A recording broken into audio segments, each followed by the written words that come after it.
All right, time to get honest. Do you ever get on Facebook, Pinterest, or Instagram or see other women in your real life that make you think, man, I wish I was more like her. I wish I was a good mom like she is. I wish I was a good wife like she is. I wish my house were decorated and as clean as hers is. If so, today's conversation is one you will absolutely want to listen into.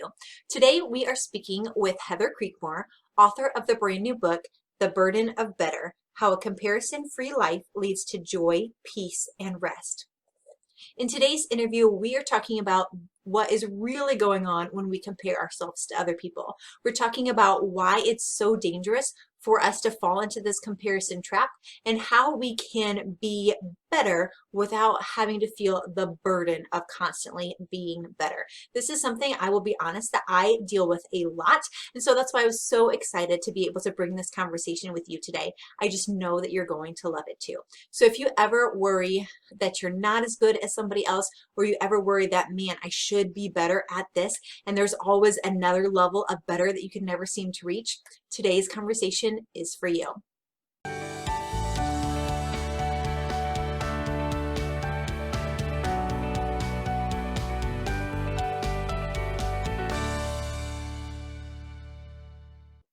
Well, thank you, Heather, so much for agreeing to come on the podcast and talk with me today.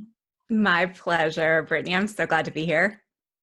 Well, I'm so excited to talk to you today. You have to know, I am not somebody who buys a lot of books myself because I am kind of a minimalist and I don't want just like, I know this is awful, I don't want just like shelves of books that I've like read once and I'm not going to read again. But with both of your books, both your last book and this book, not only have I read them myself, own copies, I have been buying copies for other people as well, because this is such a message that I know all of the books I share on here, I'm like, I know women in general need this message, but with your books, I have friends in my real life who I'm like, you need to read this book. I literally had this conversation this weekend where I was like, you will read this book. I will buy you a copy. We're going to talk about it because this is a conversation we need to have. So I just wanted to let you know that right up front. Thank you. Oh, I appreciate that so much. That's so encouraging. Thank you for that. So will you start by telling us a little bit about your book, The Burden of Better, and what it's about? Sure. So it's a book about comparison. And my first book was called Compared to Who? And everyone said, oh, it's a book about comparison. And it really wasn't a book about comparison. It was a book about body image. And so because so many people thought the first book was about comparison, I thought I really need to just go ahead and write a book about comparison. But I sat down and I was like, how do I tell people how to stop comparing? Like, do I even know the answer to that? And, I learned a lot through the journey God had taken me on in terms of overcoming my body image struggles, which is really what Compared to Who, the first book, is all about. But I wanted to think about comparison in a broader way. Like, how do we stop comparing what our houses look like to, the houses we see on HGTV or our neighbors' homes? How do we stop comparing our marriages? How do we stop comparing the way we parent? Like, how do we stop comparing in every aspect of life? And so I really just kind of spent some time. My husband was given a sabbatical, and it was about the same time that I was like, I really want to write this book on comparison. So we spent a lot of time traveling, driving all over the US. I had a lot of time off to just kind of think, pray, and research what is the way out of comparison. And what God led me to was a deeper dive into his grace. Now, Brittany, like, I would have never been able to tell you a couple of years ago, like, God's grace is the answer to comparison with a straight face, right? Because it would be like, that's very Christian cliche. How nice to say that. But as I really started to dive into all the different aspects of God's grace, I started to see, wow, he does provide us a biblical and clear path out of our struggles through his grace. It's just a matter of, do we know about all the intricate details of the way his grace works in our everyday life? And so I know we're going to get into that more. I don't want to give too much away, but yes, that's why I wrote it and what the book is about. Okay, so I want to back up for just a second Sure. and ask the very important question of why do we need to talk about comparison in the first place? Because I feel like we're in such a culture where comparison is so common. It's so ingrained between Facebook, Instagram, all of the things, TV, seeing what other women look like. it's so ingrained in our culture that I feel like we either have the perspective that we can't get past it, or that comparison is actually a good thing. I know you talk about in your book the term fitspiration. I think that's the term you use. Otherwise, I've seen it before. But this idea of, we look at other people, especially in the weight loss industry, but in all kinds of industries, in the writer industry, in the parenting area, of, okay, this is how this mom does parenting, weight loss, whatever. So we're so used to looking at how other people do it as a standard of, okay, let me use them as inspiration of what I need to do, how I can get better. Can you talk to us a little bit about, is that a bad practice to do? If so, why is it a bad practice, or where we can kind of draw the line between what's acceptable and what really isn't so good for us? Sure. Well, so we know all the cliches, right? We know that comparison is the thief of joy. We know not to compare our behind the scenes with someone else's highlights reel. And we have, like, these little cliches that we turn into pretty little memes and we press like on when they scroll by on Instagram. And then we look at the very next picture and we're like, oh boy, I need those apps. Or wow, like I need that wreath on my front door right now. And so I felt like there's a dissonance, I think, between what we say we know about comparison and what we truly know about comparison. And as I started to dig in deeper, I started to realize all the different ways that comparison actually bogs us down. And this quest for better is really, it's a never-ending journey, is a treadmill that never stops, right? Because better cannot be achieved. Better is a comparative adjective, right? So there will always be better. Even when you reach better, there's still better out there. Or as I like to say in the book, comparison's ladder has no top rung. And so I think the problem for us as women who follow and believe in Jesus Christ is we're not called to be better as set by the standards around us. Right? Like I can determine that the way my neighbor decorates her home is better and try to achieve that. but why? And who am I pleasing in that aside from myself, right? And then that just gets frustrating, right? Because maybe she ups her ante and I redecorate my whole home to keep up with her, and then she takes it up a notch and gets new flooring and new kitchen cabinets, and it's just like it's a never ending cycle. And so I forgot your question at all because there's so much there. But yeah, fitspiration we mentioned. Yeah. So I guess when I grew up, like that was kind of a common thing you did. Like you found the picture of the body that you wanted. I think they call it inspiration as well. But you find the picture of the body you want and you post it on your fridge. And that will help you not open the fridge, not eat as much. Like that'll inspire you. And as I learned through writing my first book about body image and body image idolatry specifically, when I think about doing that, I think, oh my word, like that is the physical like manifestation of creating an idol and like worshiping it every time you look at it, right? Saying, that's what I should be. That's what I worship. That's what my attention needs to go to. That's what my heart is committed to. My heart is committed to being like that. And as a Christian woman, is that what we're called to do? Or are we supposed to be looking at Jesus and saying, that's what my heart's committed to. That's what I worship. That's what I want to be like. Yeah, I feel like some women might be listening and being like, oh, idol worship, that's too strong of a word. I don't worship, this picture that I put out, whether it is a picture on your fridge or you have like a vision board. I know are super popular right now, and I'm not knocking vision boards because there is a time and place for that. And I know it might feel like a really strong word to say, oh, that's idol worship. But if you are looking towards these things or what they represent, because that's what idol worship is, what this represents as the thing that's going to fulfill you, the thing that's going to make you happy, the thing that's going to solve all your problems, meet all of your needs, even if you're not thinking about it in the way, if that's what you are doing at its root, like you said, that's idol worship. Right. And I mean, why else would we do it if we didn't think it was going to make us happy? Why else would we redecorate our homes, spend money on that? Why else would we do workouts and diets that we don't necessarily enjoy if we didn't think the end result was going to be more joy, more peace, more happiness, if we didn't think we were going to like what happened once we made the improvement? Like that's why we do it. So yes, our hearts were made to worship. Our hearts were made to want to be like someone or something. And it's Jesus that we were designed to want to be like. And so when we chase all these other things, when we chase all this self-improvement, home betterment, marriage betterment, all those things, it can become confused with our real purpose in life, which is to pursue Jesus and to want to be more like him. Yeah, and to be clear, I want to make sure that nobody is misunderstanding what we're talking about today. It is not wrong to want a pretty wreath for your door. It is No. not wrong to want to have a body that you enjoy. None of these things are wrong.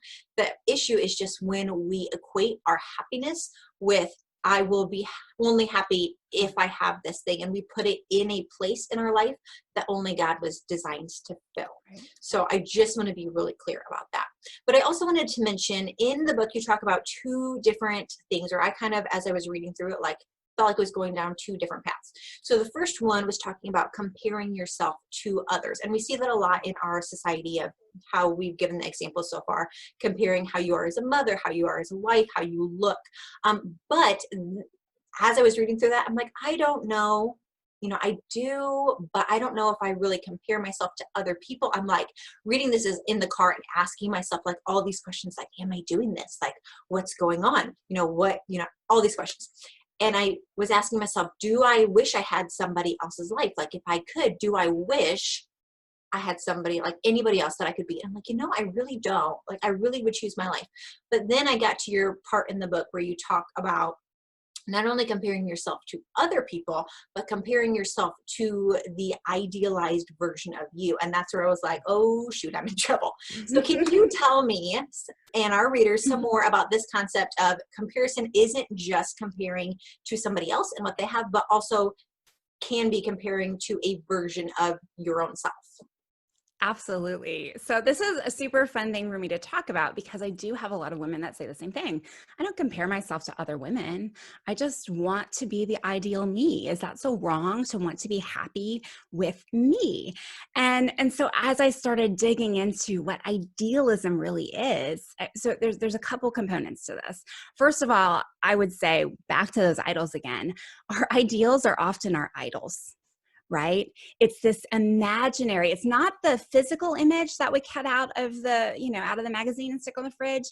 Instead, this is just like an image that we've created in our heads of how we should be. And we're worshiping that. We're saying, if I could just be like that, then I would be satisfied. If I could just get that body that I'm imagining or be that kind of mom that I'm imagining. So the illustration I use in the book is I thought before I had any children that I was going to be like the kind of mother who made everything from scratch, and we would do crafts around the kitchen table all day long, and I would take them to the park and we would exercise and we would learn Spanish before they turned 5 and all the things, right? Like that was the ideal mom in my head. And when none of those things started happening, I mean, we have 4 children. We had 4 in 5 years. I actually had 4 and under for about 3 months. And when that was not the kind of mom I was at all. I was the barely getting the frozen chicken nuggets completely cooked in the microwave kind of mom. And so that crushed part of me. And I felt this weight of I'm not good enough. I'm failing as a mother. And as I started to sort through that in my writing, it was like, why did I feel like I was failing? Like, why would that crush me? And it was because this ideal I had in my head had become an idol. I thought that was the only kind of mom I could be or should be. And then the other part of all of this, and something that I think is really important, is the whole concept of trying to please ourselves. And I searched the Bible, okay, what story talks about this? Like, where can I find something about idealism in the Bible? Was there anyone in the Bible trying to live up to their ideals? And I couldn't find that necessarily. But what I did find was some words of Paul, and it's a passage that's probably pretty familiar to most people, where Paul basically gives his resume and talks about how awesome, he is and how he has all of these different reasons why he could boast, but he's only going to boast in Jesus. But at the end of that passage, he says something very interesting, and it's in 2 Corinthians, and he says that he doesn't even dare judge himself. And I thought, that's interesting, because when I'm trying to figure out whether or not I'm meeting my own standards, whether or not I'm making myself happy, whether or not I'm reaching my own ideals, I am judging myself, and I'm determining myself whether or not I'm good enough, whether or not I've met the bar, or whether or not I'm falling short. And I think Paul's words are freeing to us, because he says, you know what? We can confuse ourselves. We can confuse our hearts, right? Our hearts are deceitful. Our hearts, take us down paths that we're not supposed to go down. The whole follow your heart thing is cultural wisdom. That's not biblical wisdom. And so I think there's freedom in Paul's words to recognize that if we're setting standards for ourselves that are higher or more burdensome than God's standards, that's a problem. Then who's really God, right? Like we can make ourselves into God's little g, where I care more about, I worship more what I think of me and whether or not I've accomplished what I want to accomplish for me, than we care about what God actually asks of us and wants us to accomplish. I'm just going to let people sit with that for a second, because that is a big thought right there. Like, who are you trying to please with all of these things? Not that they're bad, but who are you trying to please? And just, as I said, I was in the car and I was thinking of all of these questions, like what happens, and I'm just going to say some questions, do with them as you will. What happens if you achieve your goal? What do you think will happen if you are skinny, if your house is beautiful, if you're a great parent? What do you think? Very honestly, what will you have? What will you be? What will happen if you achieve this goal? Because a lot of times it's probably like, what, if you're being honest, what bubbles up isn't really the reason you thought you were wanting to achieve these things. Secondly, what do you think will happen if you don't achieve this goal? And then also thirdly, why is it, or where is this coming from? In your book, you give the example of what was it, an 80s Miss America beauty queen kind of thing. I loved that section of the book. Will you share that story with us a little bit? Sure. Well, and this actually came from my experience in counseling. Okay. So I full disclosure, I love Christian counseling, and my husband and I spent 10 years with a Christian counselor, and he helped me sort through a lot of my mess of body image and comparison and all of those struggles over the years. But one of the exercises he gave me to do one day was to figure out what I should look like, right? Because I'm in there saying I should look different, or, my husband would love me more if I looked different. And he was like, well, what should you look like? And I was like, skinnier? And he's like, no. He's like, it's more than that. What should you look like? And he gave me the assignment to go home and figure out what I should look like. Well, I had no idea where to even start with that, right? And we didn't really have a lot of magazines around. So I'm just kind of like internet clicking through stuff. And I'm like, this could be a dangerous game, right? Trying to figure out, okay, who should I look like? But I quickly realized that I didn't feel any pressure to look like Taylor Swift. I mean, I'm 20 years older than her. Perhaps. I'm not exactly sure how old she is. Maybe not that much, but she's not from my generation, if you will. So I didn't feel any pressure to look like her. And then I thought about like other women, like Heidi Klum. Like, I think she's beautiful and she's about my age, but I'm not 6 foot tall and I don't have like the blonde hair. I just don't have the same look as her. So I didn't feel pressure to look like her. And so I kind of started weeding it down to, well, who do I favor? Like who do I kind of resemble? And then when was this determination made? And what it took me back to was it was made like in my preteen years. And then I started to think about, well, who did I admire in my preteen years? And that took me to, we watched the Miss America pageant every year. And I started looking at those Miss America pageant contestants from the late 1980s, and boom, there she was. And it was very odd and very clear all at once to see that image and think, yeah, that's what I think I should look like. But then to also look at that image and think, ooh, I don't actually, that would be weird to look like that because that's not me. And it was a very cathartic, revealing, it was a mind-blowing experience for me. And it's something that when I do personal training, I take women through. Like, we do the same exercise. And what's always funny is they always pick someone that kind of resembles them. like not on purpose, not intentionally, but that's who it is. And they have this idea in their mind, like my cute little blonde women, they're like, oh, they choose Reese Witherspoon. And it's like, yes, you do kind of favor her, but how ridiculous would it be if you actually looked exactly like her?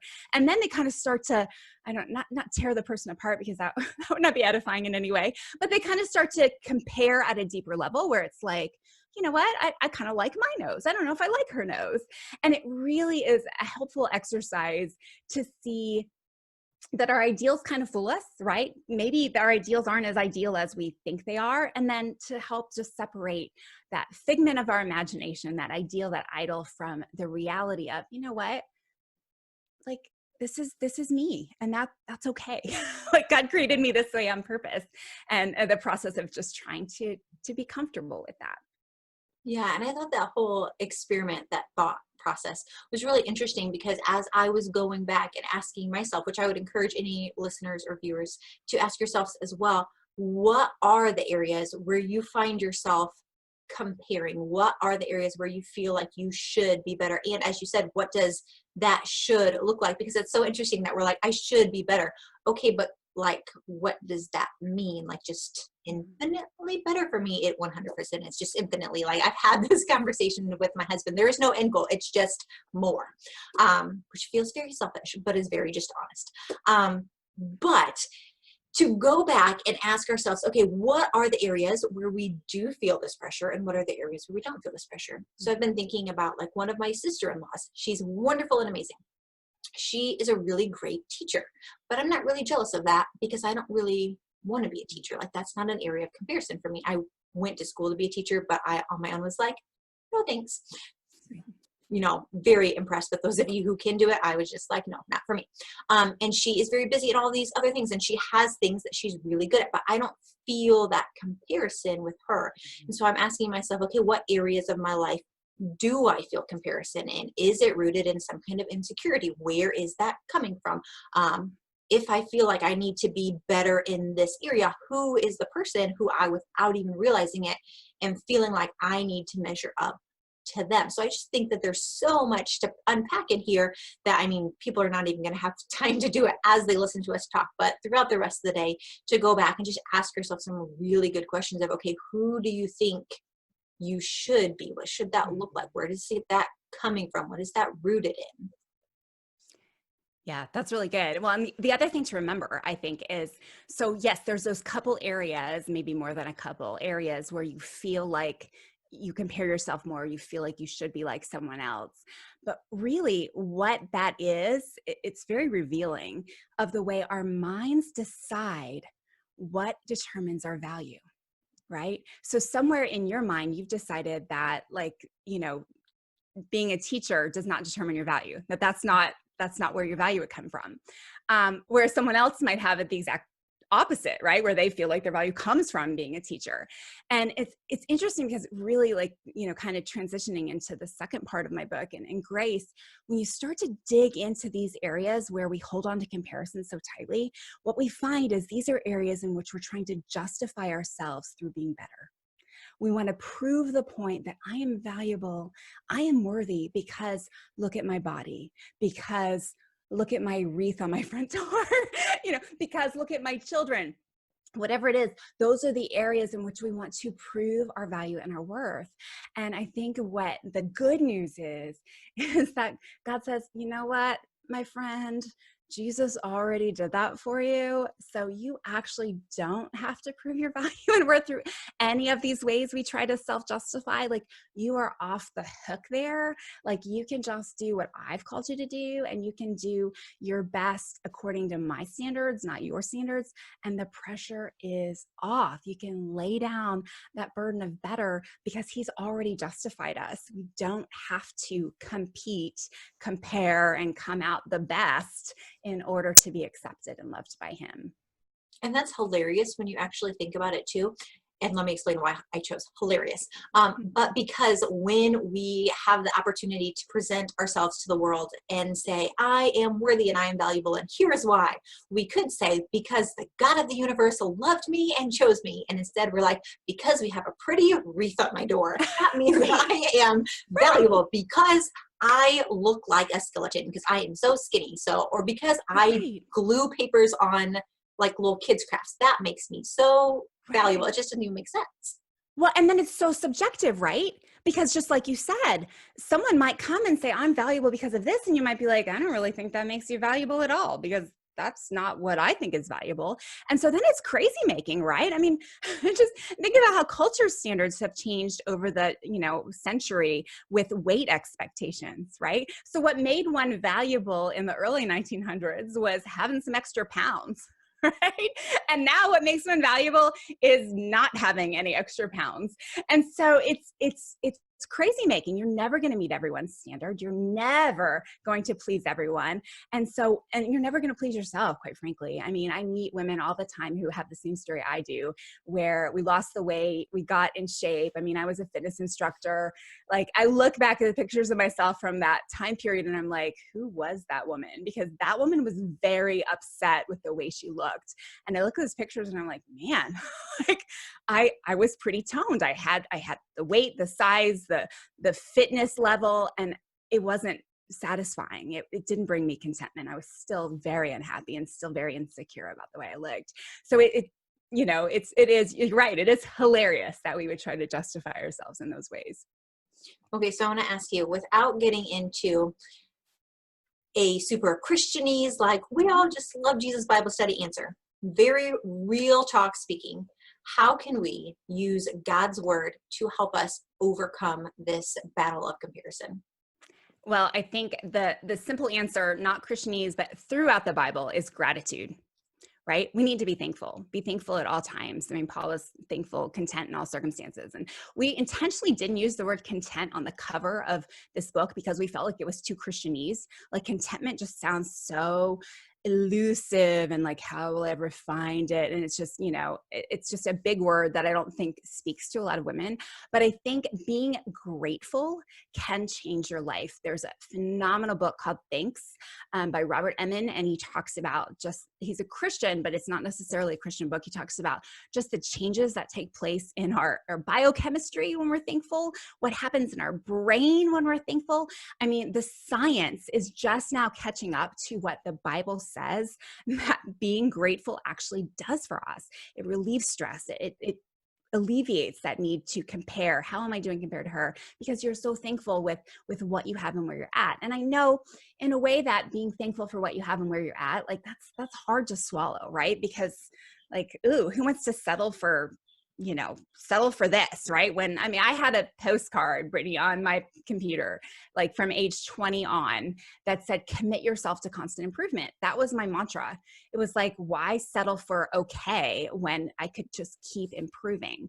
But I think what alleviates a lot of that pressure is just being grateful. And it doesn't have to be something big. I mean, it's the Ann Voskamp, 1,000 little gifts, or however many gifts it was, but 10,000, I don't know. What was the number? But just thinking of what you're thankful for every day. And then very practically, if social media is dragging you down, say goodbye. Or at least be very careful about who you follow.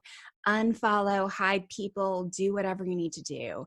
But it's so crazy. There's a verse in Proverbs that talks about, I turn my eyes from worthless things. And I'm constantly convicted as I look through social media, because I'm like, I think this is worthless things. Like I think this may be what Solomon meant when he said worthless things. Not that there's not some good on social media, for sure there is, but there's a lot of worthless things. And if we're putting worthless things in front of our eyes all day long, our hearts are going to be heavy. We're going to feel defeated. We're going to feel discouraged, and we're going to miss out on the joy that God really wants us to experience in this life. Yeah, I've had to do that as well, where I am very intentional with who I follow on Instagram, that it's not just a whole bunch of people that make me feel like I should be doing that too. Like they can do this thing, like I should do this thing, and put all that pressure on me. Not that I don't want to improve. I work hard every single day to be able to do better in all of the things.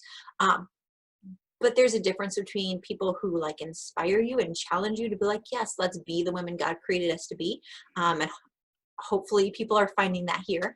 But there's a difference between that and people who just make you feel bad, like you never measure up. So I've gone through Instagram and other social media and made sure, like, who are the people that I'm following? What ideals? Like, if somebody were to get on my Instagram and say, okay, what does Brittany value? What does Brittany want her life to be like? I want my Instagram to say, I value growing in my faith. I value caring for social justice causes. I value caring for children in third world countries and those sorts of things. So that's what's filling my mind. Just Brittany values being really successful in business. Brittany values being really skinny. And I mean, of course I do, but I don't want that to be what my whole existence is centered around. Right. And God has a path for betterment. I mean, like I mentioned marriages earlier. Yeah, God wants your marriage to be more like the ideal, right? Like God sets the ideal, and God wants us to grow in our marriage, grow in our relationships, to have a holy relationship that models Christ in the church, right? But He has a path for that, and it's called sanctification, right? Like His Holy Spirit is so generous to convict us of the things that we need to improve. Right. But then I think what happens too often when we're chasing a betterment track, just in every area of our life, even in marriage, when it's like, I just want my marriage to be better. We, instead of listening to Holy Spirit's conviction, like, hey, you should encourage your husband today, or, okay, that wasn't the nicest tone you took with him. Instead of listening to that, we listen to the condemnation of the enemy, where it's like, and it might not just be about us. It might be about, like, he didn't treat you very nice. Are you going to let him treat you like that? And it derails all of our efforts, really, to make our marriage better in the way that God has intended. So yeah, I think there's nothing wrong with betterment as long as it's the right kind of betterment, and as long as your inspiration is coming from the right place, not from a place that's going to lead you to an idol. Yeah, I just want to make sure that everybody listening, I feel like I'm giving so many disclaimers today, but I just want to make sure that everybody listening understands, like, it is good to want to better yourself. It is good to want to be more Christ-like and to step into the role that God has created you to have, and to be the amazing woman that God has created you to be. And we talk about that constantly on this podcast. But we just have to be careful and ask ourselves so many deep questions of, why am I pursuing this? What do I think that it is going to offer me? What do I think is going to happen if I get it? What do I think is going to happen if I don't get it?